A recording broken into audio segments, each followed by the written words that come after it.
Pukul 6 waktu Indonesia Tengah, Radio Republik Indonesia ND menghadirkan Warta Berita.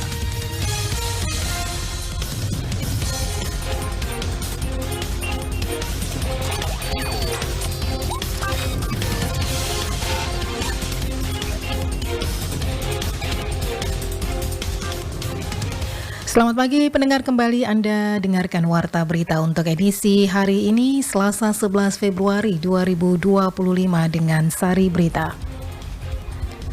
Polres Ende gelar Operasi Keselamatan Turangga 2025. BMKG imbau masyarakat waspadai dampak cuaca ekstrim di Nusa Tenggara Timur. Bersama saya Christine Senda, kita ikuti berita selengkapnya. Operasi Keselamatan Turangga 2025 di Kabupaten Ende digelar selama 13 hari mulai tanggal 10 hingga 23 Februari 2025 mendatang. Laporan Suimam.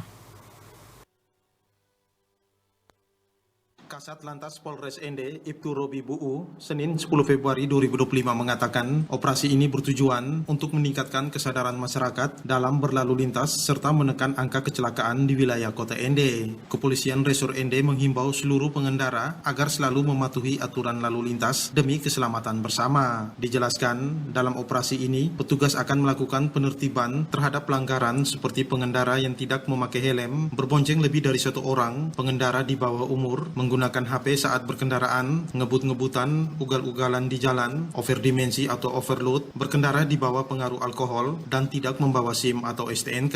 Pihaknya berharap melalui operasi ini, masyarakat semakin disiplin dalam berlalu lintas. Menurut Robi, operasi keselamatan Turangga juga menjadi ajang edukasi dan sosialisasi kepada pengendara mengenai pentingnya keselamatan di jalan raya. Dengan upaya ini diharapkan dapat mengurangi angka kecelakaan serta meningkatkan kesadaran kolektif tentang tertib lalu lintas.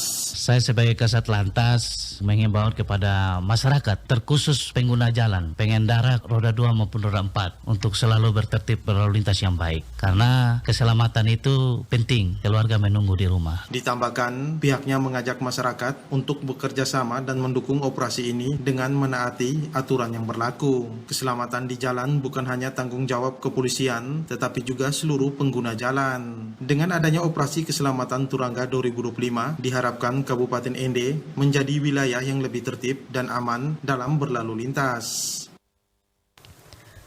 Badan Meteorologi, Klimatologi, dan Geofisika BMKG menghimbau masyarakat Nusa Tenggara Timur untuk meningkatkan kewaspadaan terhadap dampak cuaca ekstrim, mengingat wilayah ini saat ini berada di puncak musim hujan. Selengkapnya, Lady Badin melaporkan. Badan Meteorologi, Klimatologi, dan Geofisika BMKG mengimbau masyarakat Nusa Tenggara Timur NTT untuk meningkatkan kewaspadaan terhadap dampak cuaca ekstrim, mengingat wilayah NTT saat ini berada di puncak musim hujan. Kepala BMKG Eltari Kupang, Stinenotek SIMSI, dalam keterangan persnya mengingatkan pentingnya kesiapsiagaan menghadapi potensi cuaca buruk yang dapat berdampak pada keselamatan dan aktivitas sehari-hari masyarakat. Dirinya mengungkapkan bahwa saat ini NTT berada di puncak musim hujan yang dapat menyebabkan cuaca ekstrim seperti hujan lebat, angin kencang, dan juga gelombang tinggi. Jadi untuk saat ini seluruh wilayah di NTT sudah berada pada periode puncak musim hujan di akhir Januari sama bulan Februari. Nah, pada saat berada pada periode puncak musim hujan ini, beberapa fenomena atmosfer mengakibatkan kondisi cuaca lebih ekstrim, seperti hujannya lebih lebat dan sering terjadi, terus disertai dengan petir, angin kencang, dan beberapa kondisi yang lain. Stinenotek juga mengingatkan masyarakat untuk terus waspada dan selalu memperhatikan peringatan cuaca yang disampaikan melalui berbagai saluran informasi serta mengambil langkah-langkah antisipasi guna mengurangi resiko dampak buruk yang bisa ditimbulkan oleh cuaca ekstrim tersebut. RRI Ende, Lady Badin melaporkan. Sementara itu untuk meningkatkan pendapatan asli daerah PAD, pemerintah Kabupaten Sika telah menerapkan pajak barang dan jasa tertentu atas makanan dan minuman sebesar 10% bagi konsumen di restoran, warung, dan catering. Namun penerapan pajak ini belum sepenuhnya dipahami masyarakat. Selengkapnya, Ferry Soo melaporkan. Pemerintah Kabupaten Sika melalui Badan Pendapatan Daerah Bapenda menerapkan pajak barang dan jasa tertentu atas makanan dan minuman sejak tahun 2024. Hal ini berdasarkan Peraturan Daerah Nomor 5 Tahun 2024 yang merujuk pada Undang-Undang tentang Hubungan Keuangan Pusat dan Daerah serta Peraturan Pemerintah Nomor 35 Tahun 2023. Kepala Badan Pendapatan Daerah Bapenda Kabupaten Sika, Yosep Penyamin mengatakan, pungutan tersebut merupakan pajak barang dan jasa tertentu atas makanan dan minuman. Kebijakan ini bertujuan untuk meningkatkan pendapatan asli daerah atau PAD melalui sektor pajak. Namun ia menegaskan bahwa pajak ini dikenakan kepada konsumen bukan kepada pemilik usaha makanan dan minuman seperti restoran, rumah makan, warung, catering, dan jasa boga. Ia juga menambahkan bahwa penerapan pajak ini sudah berjalan selama ini, namun pemahaman masyarakat masih perlu ditingkatkan.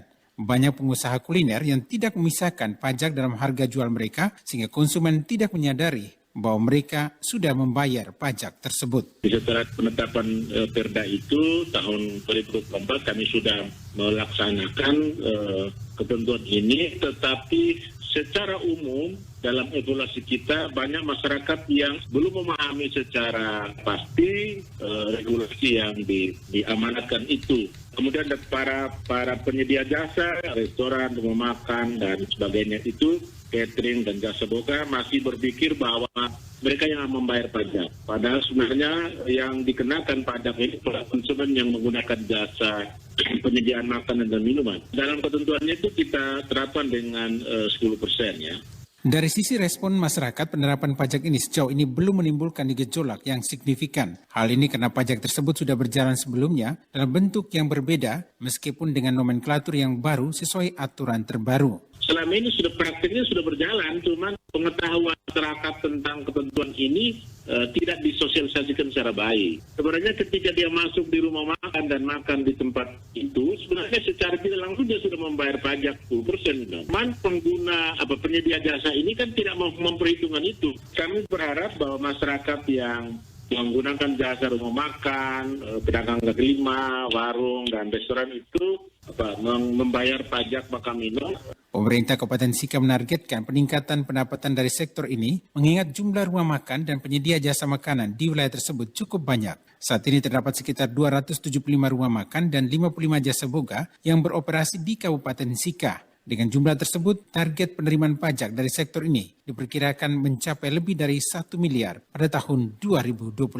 Yosep Penyamin menghimbau masyarakat untuk memahami dan mendukung kebijakan ini dengan membayar pajak atas konsumsi makanan dan minuman. Ia juga meminta para pengusaha jasa makanan dan minuman untuk membantu pemerintah dan mengumpulkan dan menyetorkan pajak sesuai ketentuan yang berlaku. RRI Ferry Soo melaporkan.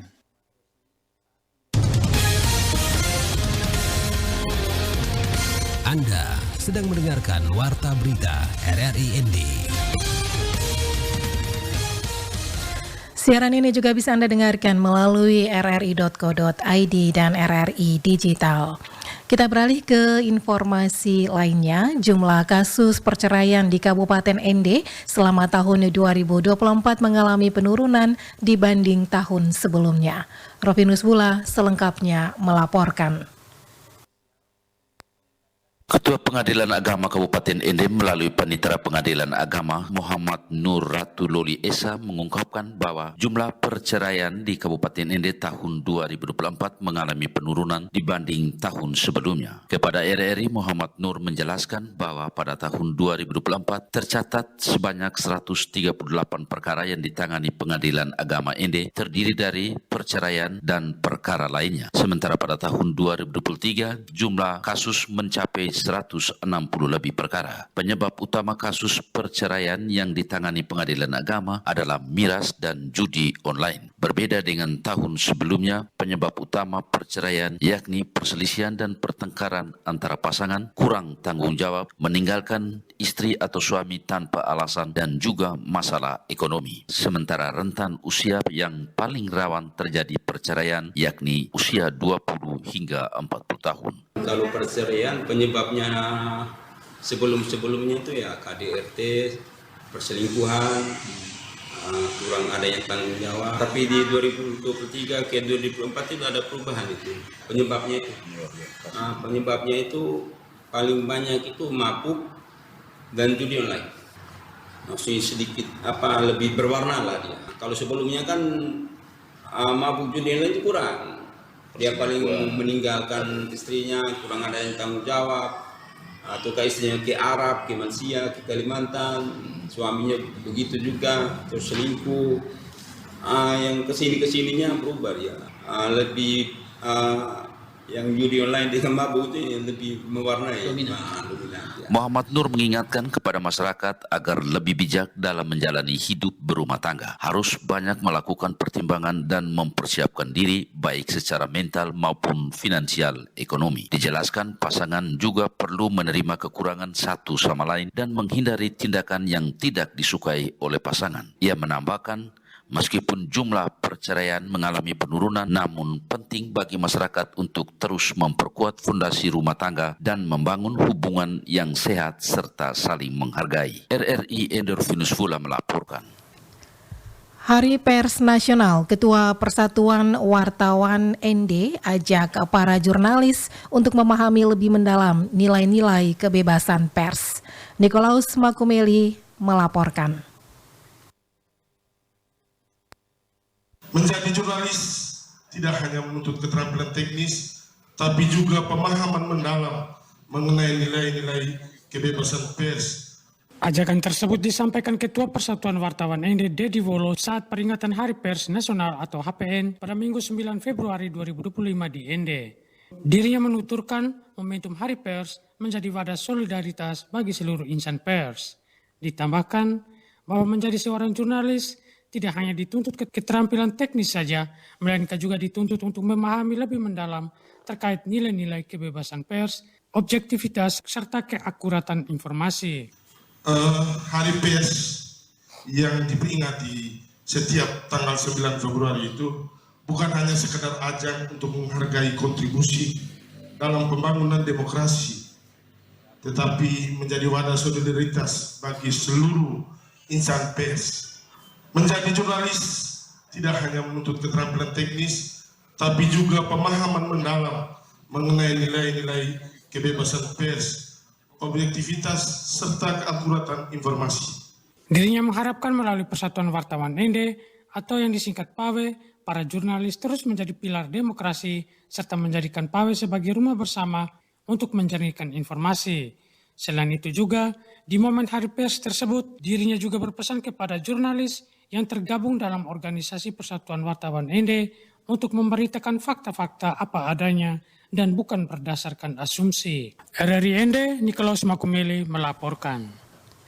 Sekian warta berita pagi ini mewakili seluruh kerabat kerja yang bertugas. Saya Christine Senda, selamat pagi.